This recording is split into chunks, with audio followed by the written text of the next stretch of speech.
Oi, alunos do segundo ano, tudo bem? Vamos então fazer a correção da nossa tarefa, que era do capítulo 1. Então, vocês têm um livro didático em mãos, ou, se possível, para quem tem acesso a uma impressora, a folha da tarefa que eu disponibilizei também para vocês no Classroom, tá? Então, vamos começar? Vamos minimizar aqui o meu gravador de tela. E vamos pegar o meu gabarito. Eu também disponibilizei o gabarito para vocês, para aquele aluno que não tem muito tempo de ficar acompanhando a correção, vai direto ali para a folha e pega a resposta e compara. É importante a correção comentada, porque às vezes só colocar a resposta para o aluno não fica muito claro o porquê de algumas respostas. Então, para aquela questão que você tem mais dificuldade, né, a professora vai desenvolver todas. Vocês podem acelerar o vídeo com a minha fala, quando vocês estiverem assistindo, e avançar até a correção da questão que vocês ficaram com mais dúvidas. Então, vamos para a questão de número 1. Qual deve ser o grupo mais heterogêneo, mais diversificado, com mais seres diferentes? O de seres de uma mesma família, que reúne vários gêneros, ou o de seres de um mesmo filo, que reúne várias classes? Por quê? Bom, para responder essa questão, eu separei essa imagem aqui. A imagem dos táxons, tá? Essa imagem aqui, deixa eu ampliar ela para vocês, vamos descer, tá aqui. Aqui você tem, então, a representação dos táxons, das categorias de classificação. Então, você tem o reino, que é o mais amplo, você tem o reino Monera, das bactérias e das algas cianobactérias, você tem o reino protista, dos protozoários e das algas microscópicas, você tem o reino fungi, dos fungos, o reino animalia, ou animal, ou metazoa, dos animais, e o reino plantae, ou plante, ou o reino vegetal, tá? A gente vai falar de termos derivados do latim, porque na taxonomia se usa muitos termos latinizados, que é uma língua morta, que não se modifica mais, para classificar os seres e dar nomes. Então, o reino é o mais amplo, tá? O reino é formado por filo. O filo, dá uma olhada aqui no slide comigo. O filo é formado por classes. Classes é formado por ordens, ordem é formado por famílias, famílias são formadas por gêneros e os gêneros, então, são formados por espécie. Só fechar aqui. O que acontece? À medida que eu vou descendo essa escadinha, tá? Os seres vão ficando mais parecidos. Então, entre seres de um mesmo reino e seres de um mesmo filo, os que estão no filo vão sendo mais semelhantes, tá? Entre seres de um mesmo filo e de uma mesma classe, aqui tá falando um pouquinho, os da classe vão ser mais semelhantes. Então, olha só, à medida que eu desço a escada, os seres vão ficando mais parecidos. À medida que eu subo essa escada da classificação, os seres vão ficando mais diversificados, entenderam? Então, por isso que você vai ter uma maior heterogeneidade ou uma maior diferença nos seres que estão no mesmo filo, porque o filo está mais no alto dessa classificação, do que seres que estão na mesma família. Na escada, a família está mais abaixo. Tem uma frase, o professor que eu disponibilizei lá para vocês, ele usou a frase ricofage, mas tem uma outra frase também, que é raio forte caiu ontem, fazendo grande estrago.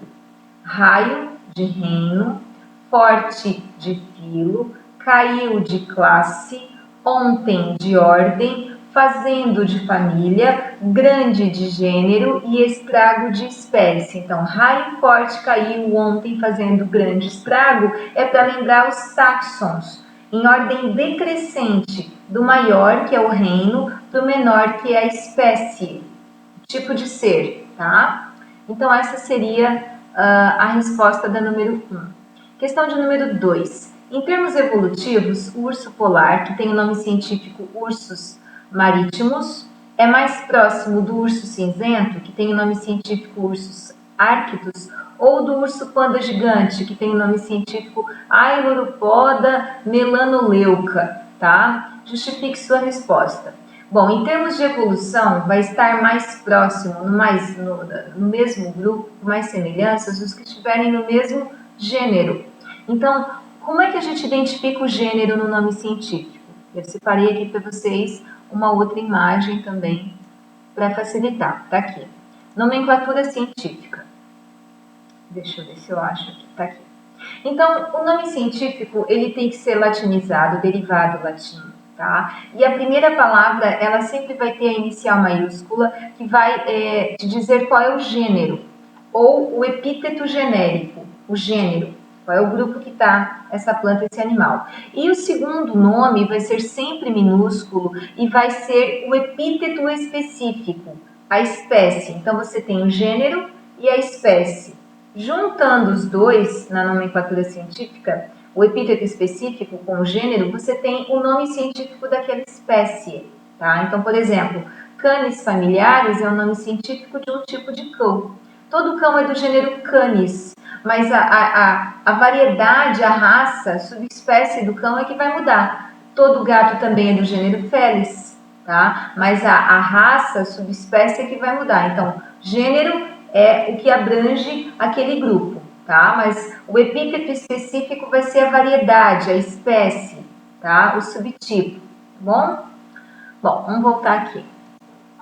Sabendo disso, que o nome científico, a primeira inicial é o gênero e o segundo é o epíteto, vai ser mais próximo, em termos de evolução, quem estiver no mesmo gênero. Então, que gênero eu tenho aqui? Eu tenho o gênero Ursus, aqui eu também tenho o gênero Ursus, e aqui eu tenho o gênero Aiuluropoda, palavrão, né? Então, o urso cinzento, tá? Já que em termos, o urso polar, ele vai ser mais próximo do urso cinzento. Por quê? Porque o urso polar está no gênero Ursus e o urso cinzento também está no gênero Ursus. Então, eles estão no mesmo grupo, tá? São espécies diferentes, têm diferenças, mas eles estão no mesmo grupo, no mesmo gênero, Ursus.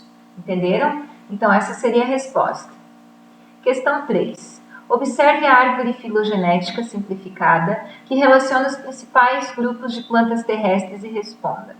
A filogenia, a árvore filogenética, traz a linha evolutiva, o surgimento e a descendência daqueles seres vivos, tá? Daquele grupo de planta, daquele grupo de animais, ou de diversos grupos de plantas e de animais. Então aqui, claro, vocês vão aprender botânica ainda, mas vocês têm uma representação da linha evolutiva, do surgimento dos principais grupos de plantas. Então, as briófitas, que incluem os musgos, as pteridófitas, que incluem as samambaias, as gimnospermas, que incluem os pinheiros, e as angiospermas, que inclui o grupo da laranjeira, por exemplo, do limoeiro. Então, dá uma olhada aqui comigo. Ó. Você tem esse grupo ancestral aqui, certo? E esse grupo ancestral fez o quê? Trouxe essa linhagem aqui de briófitas e trouxe também essa linhagem aqui. Essa linhagem aqui também originou as pteridófitas e a partir dessa linhagem aqui, ó, passam a ter vasos condutores de seiva, que seiva, digamos assim, é o líquido da vida das plantas. A gente vai aprender isso. Nós temos sangue, as plantas têm seiva. Então, vejam bem, antes de vasos condutores de seiva, esse grupo aqui, ó, não tinha, tá vendo? A partir do momento que surgiu um grupo com condução de seiva, o que veio depois tem. Então, esses grupos todos aqui, ó, Pteridófita, Gimnosperma e Angiosperma, já são vegetais que têm tubulação para conduzir essa seiva, esse líquido da vida.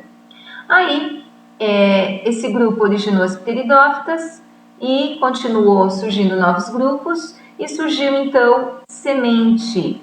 Então, a semente vai estar presente no grupo que veio depois, no grupo das gimnospermas e no grupo das angiospermas. Então, vejam, as pteridófitas surgiram antes desse ancestral com semente, então elas não têm, tá? Esses grupos aqui, ó, esses dois grupos têm semente. Aí surgiu novos grupos, teve novas formações de espécies e surgiu então um grupo com fruto, as angiospermas. Gimnospermas têm semente como as angiospermas, mas fruto somente nas angiospermas, tá bom?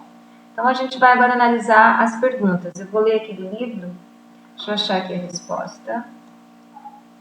Ah, tá aqui. Então vamos lá. As angiospermas são mais próximas das gimnospermas ou das pteridófitas? Aí nós vamos voltar aqui para o desenho, porque isso a gente só aprende olhando o desenho. Então, vou repetir a pergunta. As angiospermas, olha aqui para a tela. As angiospermas são mais próximas das gimnospermas ou das pteridófitas? Bom, elas são mais próximas das gimnospermas, porque elas vieram a partir de uma linhagem, de um ancestral em comum, tá? Que esse grupo aqui com semente. Então, evolutivamente, está mais próxima desse grupo do que desse grupo aqui que está em outra chave. A gente também pode usar esse termo aqui, tá? Então, a resposta correta, elas são mais próximas das gimnospermas, pois compartilham um ancestral comum mais recente, que deu origem aos vegetais com semente. Pergunta B. Qual a característica que reúne pteridófitas e angiospermas em um grupo? Vamos lá, olha aqui. Qual a característica que reúne, vou repetir, que reúne as pteridófitas, as gimnospermas e angiospermas em um grupo? Qual é a característica que tem em comum entre eles? Ter fruto? Não, porque ter fruto surgiu só para esse grupo aqui. Ter semente reúne os três? Não, porque a semente surgiu aqui e as pteridófitas vieram antes. Qual é a característica? Ter vasos condutores de seiva. Essa foi uma característica que surgiu nesse ancestral aqui e que daí deu origem às pteridófitas e ao ancestral que depois trouxe nova espécie com semente, e a partir dali surgiu as gimnospermas e as angiospermas, tá bom? Então a resposta a característica é ter vasos condutores de seiva. Pergunta C. Qual é a principal característica que reúne plantas angiospermas em um único grupo? A principal característica é essa aqui, ó, ter fruto, tá? Então, o surgimento de fruto é o que permite as angiospermas estarem neste grupo aqui, separado, mais recente, diferente dos outros grupos. Os outros grupos não têm. Eu sei que é um pouco difícil essa questão, porque traz botânica junto com evolução, que a gente aprende lá no terceiro ano, e taxonomia, que a gente tem uma noção agora no segundo, tá? Então, não te apavora, não. A gente está se adaptando ainda nessa parte aqui de diagrama, cladograma, enfim. Vamos lá, próxima questão. Essa aqui também é uma questão um pouco mais chatinha. Técnicas de hibridização ou de determinação da sequência de bases de DNA permitem estimar o grau de parentesco entre espécies de seres vivos. O resumo da árvore evolutiva ou filogenética, esquematizado a seguir, apresenta resultados de pesquisas realizadas com primatas, utilizando essas técnicas. Primatas é uma ordem dentro da classe dos mamíferos. Nós estamos nessa classe mamíferos ou mamália e estamos dentro dessa ordem, desse subgrupo, que são o subgrupo dos primatas, humanos e macacos. Então, dá uma olhada aqui na tela, vamos entender essa árvore aqui evolutiva, esse diagrama, como é que surge, tá? Então, você tem aqui, ó, menos 30 vezes 10 na potência 6 anos. O que é 10 elevado à potência 6? Quer dizer, 10 na potência 6, você vai ter 6 zeros, é 1 milhão. Tá? Então, 30 vezes 1 milhão são 30 milhões de anos atrás. 15 vezes 1 milhão, 15 milhões de anos atrás. 10 vezes 1 milhão de anos, 10 milhões de anos atrás. 7 vezes 1 milhão de anos, 7 milhões de anos atrás. Ah, mas professora, por que não botaram direto 30 milhões, 15 milhões? É porque eles querem ferrar com o aluno no vestibular e saber se ele lembra lá de potência da matemática. Então, você tem aqui, ó, tá vendo esses pontos aqui? Esses nódulos, esses pontos, representam os ancestrais, tá? Então, esse ancestral aqui, de 30 milhões de anos atrás, ok? Deu origem a esses outros macacos aqui. Esse ancestral aqui deu origem ao orangotango e também surgiu novos seres, né? E veio esse ancestral aqui que deu origem ao gorila, foi surgindo novos seres, surgiu esse ancestral aqui que deu origem ao homem e nós também temos o chimpanzé nessa linha evolutiva. A questão toda é você comparar o DNA desses primatas com o do chimpanzé. Então veja bem, aqui você tem diferenças entre o DNA dos primatas em relação ao DNA do chimpanzé. Quanto menos diferença, mais semelhança, tá? Então, por exemplo, nós já sabemos que o DNA do chimpanzé e o DNA do ser humano é muito parecido. É quase igual, mas não é igual, mas é muito parecido. Então, como o meu DNA, né, a minha fita genética, que determina as minhas proteínas e características, é muito parecida com o DNA do chimpanzé, isso leva a crer que nós viemos de um mesmo ancestral e que traz essa informação aqui, ó. Nós viemos de um ancestral em comum aqui, nós somos muito parecidos. Aqui traz a diferença. Então, veja, os outros macacos têm 7% de diferença do DNA deles com o DNA do chimpanzé. Ou a gente pode inverter, tem 93% de semelhança. O orangotango tem 4% de diferença com o DNA do chimpanzé, ou 96% de semelhança. O gorila tem 2,3% de diferença em relação ao DNA do chimpanzé, ou 97,7% de semelhança entre o DNA dos dois. O homem tem 1,4% só de diferença do seu DNA com o DNA do chimpanzé. Ou a gente pode dizer que tem 98,6% de semelhança do seu DNA humano com o DNA do chimpanzé. Mas olha a pergunta quer saber o seguinte: entre os primatas citados, todos aqui, relacione na ordem crescente de semelhança, ou seja, do menos semelhante para o mais semelhante, na ordem crescente de semelhança ao genótipo do chimpanzé. Genótipo é o conjunto de genes, é o DNA. Os que tiveram um ancestral que viveu há cerca de 10 milhões de anos, tá? Indique ainda o percentual de semelhança. Olha a sacanagem. Então, a gente vai trabalhar a partir daqui, ó.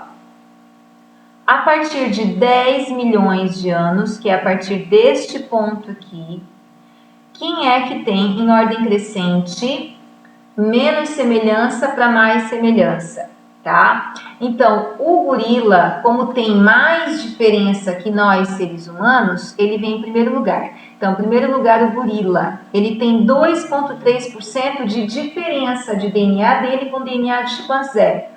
Ou seja, ele tem 97,7% de semelhança. Porque se eu pegar 100%, 100 menos 2,3 vai dar 97,7. Então, a semelhança é 97,7%. Em segundo lugar, que é o mais semelhante, é o homem. O homem tem 1,4% de diferença, ou 98,6% de semelhança. Ah, professora, que rolo. Claro que é um rolo. Ele perguntava, numa linha do tempo, há cerca de 10 milhões de anos, está aqui. Aqui está 10 milhões de anos. Isso aqui é 10 milhões de anos. Então, é daqui para frente. Então, eu vou analisar o gorila e o ser humano. É claro que está pedindo também, além de dificultar com a matemática, pergunta: a partir de 10 milhões de anos do surgimento do ancestral, indique em ordem crescente de semelhança. Em ordem crescente é do menor para o maior. Então, do menos semelhante para o mais semelhante. Então, é do gorila para o homem. E ainda tem que dizer o grau de semelhança. Então, tu vai pegar o 100% menos 2,3 vai dar 97,7 para o gorila. O 100% menos 1,4 para o homem vai dar 98,6% de semelhança para o homem em relação ao chimpanzé. Eu sei que é embolado, é uma questão assim, ó, não é do Enem, mas é bem carinha do Enem, tá? É uma questão que mistura taxonomia do segundo ano, evolução do terceiro ano e noção de matemática básica da vida escolar do aluno, tá bom? Questão 5. Analise o cladograma, que é todo esse diagrama, essa representação aqui, a seguir, constituído por onça, nome científico Panthera onca, lembrando, Panthera é o gênero, onca é o epíteto específico, então os dois juntos é o nome científico da espécie. A jaguatirica, que tem o nome científico Leopardus pardalis. O puma, que tem o nome científico Puma concolor, aqui tem que estar em itálico, tá? Quando a gente digita o nome científico, tem que estar em itálico. O gato mourisco, que tem o nome científico Puma Yangoaroundi, um palavrão. O gato doméstico, que tem o nome científico Felis catus. Com base no cladograma e nos conhecimentos sobre sistemática filogenética, sobre organização de acordo com a ordem evolutiva, assinale a alternativa correta. Deixa eu achar aqui. Primeira opção. Por estar na base, a onça é um ancestral dos felinos apresentado no cladograma. Ó, a onça, ela está aqui no começo, mas ela não necessariamente vai ser o ancestral de todos. Por exemplo, o gato mourisco, ele veio de um ancestral que surgiu nessa linhagem aqui, ó. O ancestral do puma é o mesmo ancestral do gato mourisco. E eles vieram desse ancestral aqui, ó. Então, você tem aqui a linha evolutiva, do mais antigo ao mais recente. Não quer dizer que o último é o mais evoluído, quer dizer que é o mais recente. E dentro dessa linha evolutiva, os ancestrais, ó, tá? Então, não é essa a opção, tá bom? Não seria, então, a opção A. Vamos voltar aqui. B. O ancestral imediato do puma e do gato mourisco é o mesmo do gato doméstico? Vamos voltar para o desenho. Eu vou ler de novo a B, tá? O ancestral imediato do puma e do gato mourisco, tá aqui o ancestral imediato. Olha aqui pro desenho, ó, tá aqui o ancestral imediato. É o mesmo do gato doméstico? Não. O gato doméstico surgiu de uma outra linhagem. O gato doméstico deveria estar a partir desse ponto aqui, ó. Não é o mesmo, tá? Eu vou ler a C e não vou voltar lá. Entre os felinos, todos esses são felinos, do cladograma, o gato doméstico é o mais evoluído. Olha para cá. O gato doméstico é o mais evoluído? Não, ele é o mais recente. Se fosse essa a escrita, estaria correta. Não é porque está na ponta que necessariamente é o mais evoluído, é o mais recente. Isso é o termo certo. D. O puma e o gato mourisco, tá aqui, ó. O puma e o gato mourisco são mais próximos geneticamente do que a onça e a jaguatirica? Correto, eles são mais próximos porque eles vieram de um ancestral em comum. Olha aqui esse ponto aqui, ó. Esse ponto aqui indica que esse ancestral aqui originou o grupo do puma e originou um outro grupo, o gato mourisco. Então, seria essa a resposta, tá? A D. E aí, o gato mourisco é o que mais se aproxima filogeneticamente do gato doméstico? O gato mourisco não necessariamente, tá? Não necessariamente. Então, seria a D. Questão 6. Deixa eu voltar aqui. Questão 6. A questão 6, antes de eu falar da questão 6, eu separei aqui uma revisão sobre animais híbridos. Então, o que é um animal híbrido? Na videoaula, eu não lembro se apareceu isso, tá? Mas animal híbrido é quando você cruza dois seres que até podem pertencer ao mesmo gênero, mas são de epítetos diferentes, são de espécies diferentes. Então, quando você cruza dois seres de espécies diferentes, até pode dar uma cria, mas geralmente essa cria é estéril, é infértil, ela não procria. Bom, então nós temos aqui exemplos. Por exemplo, a mula é um exemplo mais famoso. A mula, ela é resultado do cruzamento da égua com o jumento. Então, eles são do gênero equino, mas eles são de espécies diferentes. Então, para você ter mula, você sempre tem que cruzar uma égua com jumento. A mula não vai criar novas mulas, ok? Aí tem outros exemplos ali, ó. Zebralo, é do cruzamento da zebra com o cavalo. O ligre, cruzamento de um leão com uma tigresa. Tambacu, cruzamento de peixe tambaqui com bacu-aranha. Leopon, cruzamento de leoa com leopardo.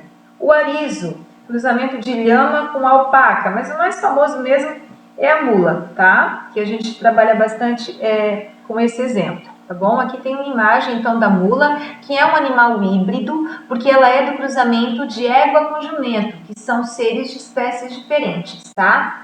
Então, fazendo essa revisão, a gente consegue, então, entender melhor essa questão. Você tem ali 3 populações de insetos, população X, Y e Z, habitantes de uma mesma região, pertencentes a uma mesma espécie. Porém, elas foram isoladas geograficamente. Colocado bem longe a população X, bem longe a população Y, bem longe a população Z. tá? Após vários anos, com o desaparecimento da barreira geográfica, por exemplo, poderia ser um rio.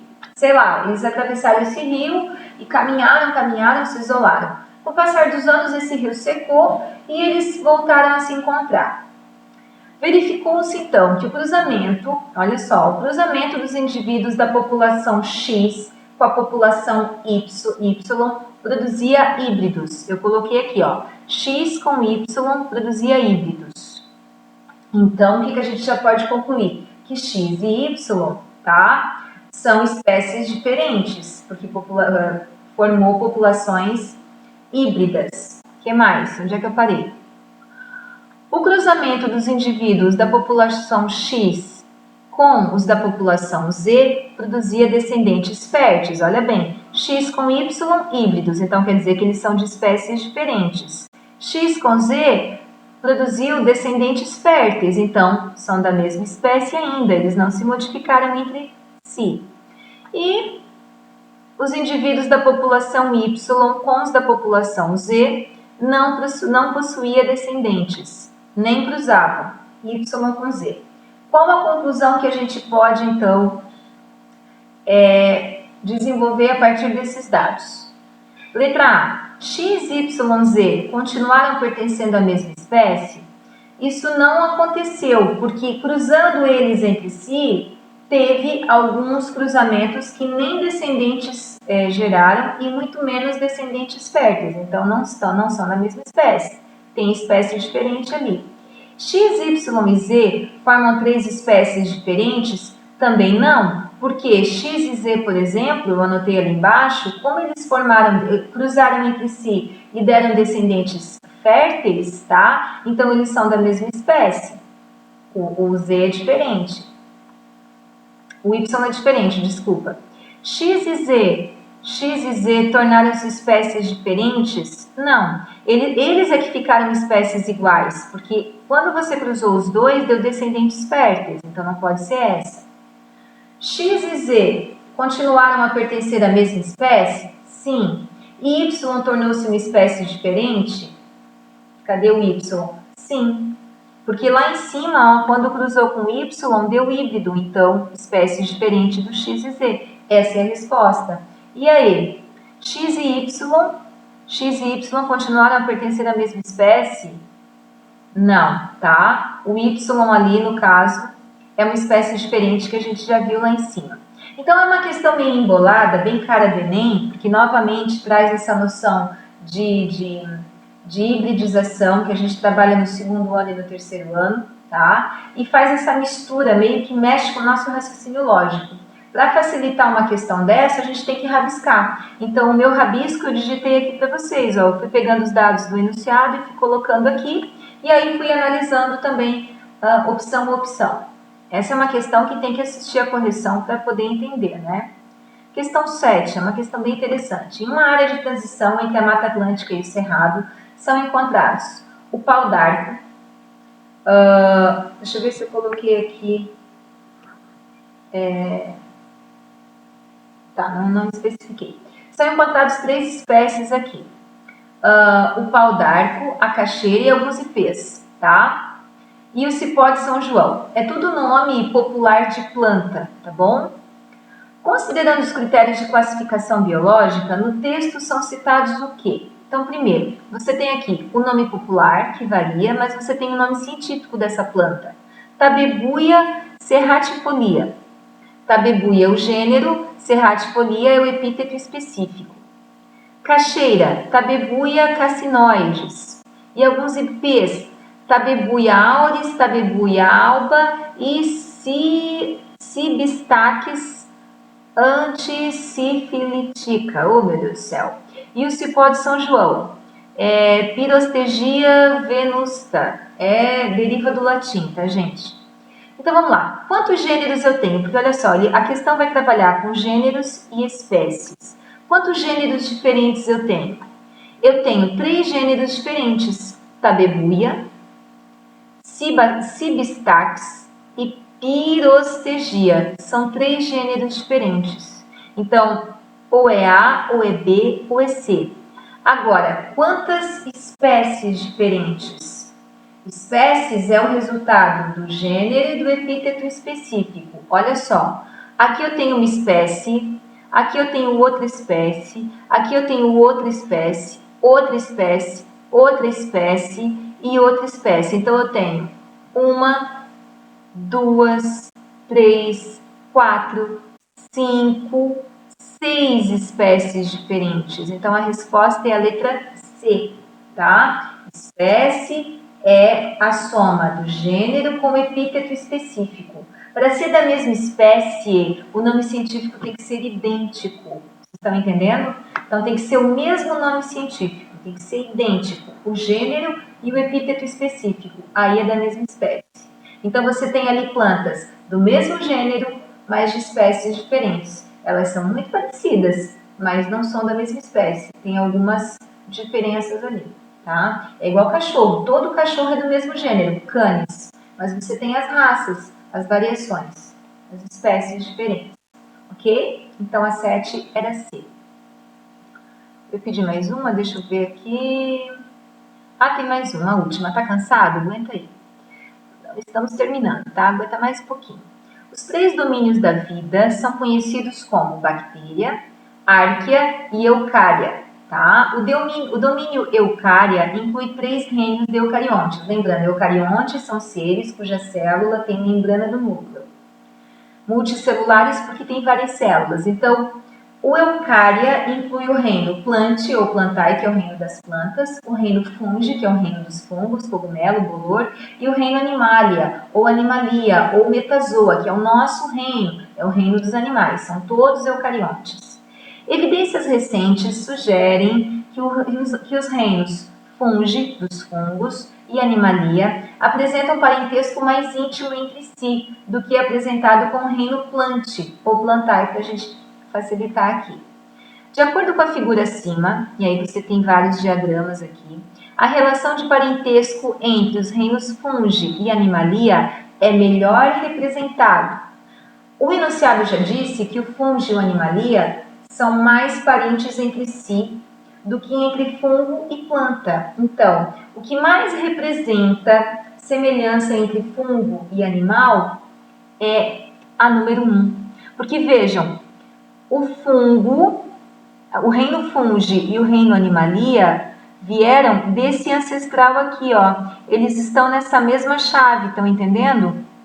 Então, esse aqui não dá, porque o fungi está numa chave diferente da animalia. Aqui também, ó, o animalia está numa chave diferente do fungi. E aqui está dizendo que fungi e plantae estão na mesma chave, são mais semelhantes. Então, essa representação aqui, desculpa, seria então a que indica uma maior semelhança entre o reino fungi e o reino animalia, porque eles estão na mesma chave, que vieram desse ponto aqui, que indica um ancestral, tá? Um ancestral em comum, que a partir desse ancestral em comum, então, surgiu esses novos galhos, essas novas chaves ali, para fungi e para animalia, tá bom, queridos? Então, essa era a correção do capítulo 1. Se precisar, volta o vídeo, revise de novo, reveja a videoaula que foi colocada lá, vá para banco de questões, faça novas questões, exercite mais esse conhecimento antes do nosso formulário, tá bom?